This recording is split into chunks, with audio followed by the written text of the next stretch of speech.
ওয়ালাইকুম আসসালাম। হ্যাঁ ভালো আছি, তুমি কেমন আছো? হ্যাঁ ভালো আছো না? আচ্ছা তুমি কার সঙ্গে আছো?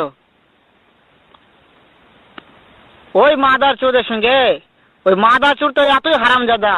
ওই শুয়োর বাচ্চা, ওই তো লটির বাচ্চা, ওই সাহাচুদির বেটা মাগিল লিসা, এতই মাগিল লিসা।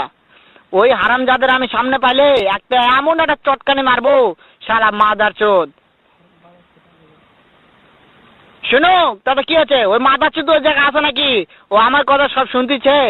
ওই সাওয়াচুদির বেটাকে শুনে শুনে আমি বেশি বলবো। শুয়োরের বাচ্চা, শুয়োরের বাচ্চাকে আমি একটা এমন একটা চটকানি মারবো, শালা শুয়োরের বাচ্চা, লটির বাচ্চা। তাই নাকি? ওই শুয়োরের বাচ্চা আমাকে মারতে চায়? শুয়োরের বাচ্চাকে আমি দেখা সাক্ষাৎ হলে বলে শুয়োরের বাচ্চাকে আমি এমন চটকানি মারবো, মাদার চোদ। আমি থাম।